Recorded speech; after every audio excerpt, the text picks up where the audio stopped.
In this tip, I'd like to expand on the concept of the physical, emotional, mental, spiritual construct of the human being and go into the mental. In the last tip, we talked about the spiritual component.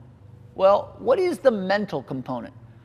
The mind is what you use to think. Most people think it's their brain, but that's scientifically proven not to be the case. The fact is that mind is ubiquitous. Mind is everywhere. Your brain is like a sending and receiving station. You tune into mind. The universe is the cosmic mind. All the ideas that exist in the universe.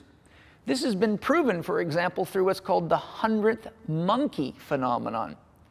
Did you know that years ago, anthropologists for the first time saw monkeys? They saw one female monkey who did something that no anthropologist or researcher had ever seen done.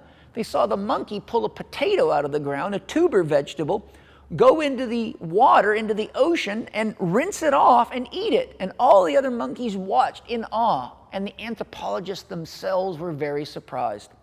Well, interestingly enough, the anthropologists that saw this started recording, and they counted, and they found, interestingly enough, that around the time this monkey and her fellow tribesmen and women, or female monkeys, did this about the 100th time, all of a sudden reports from anthropologists began to pour in from all over the world that monkeys were now washing their food before they ate it, which had never been done before.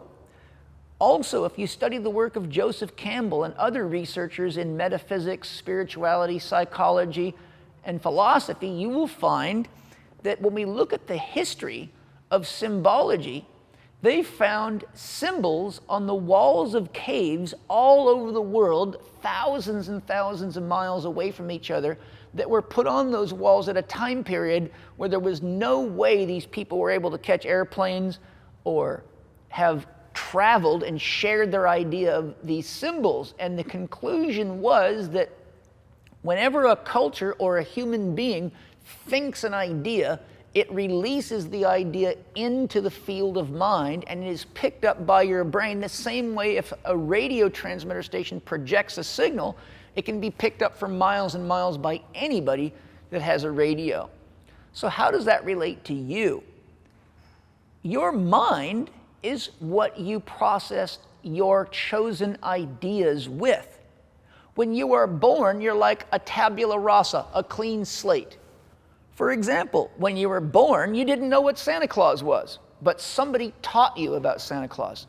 Somebody taught you about the Tooth Fairy. And whenever it was Christmas time, you were excited because you thought Santa Claus was coming and you believed it.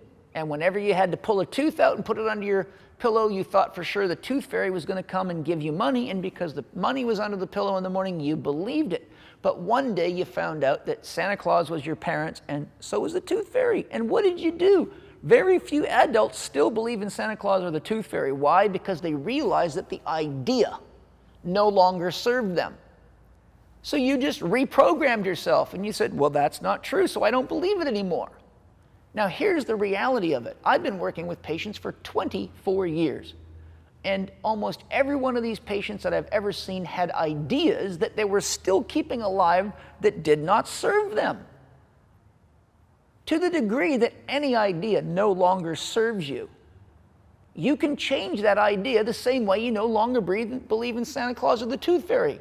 Because ultimately, every thought you think is only as real as you believe it to be, and any thought that you think that stresses you mentally automatically stresses you emotionally, and since hormones are the interface between the mind and the body, anything that stresses you mentally and emotionally also stresses you physically. So to the degree that you can feel that any idea that you exercise in your head is real, is disrupting you emotionally or mentally, just remember, if you don't believe in Santa Claus or the Tooth Fairy anymore, you can easily change your mind now to a more empowering idea that is more in line with health and well-being.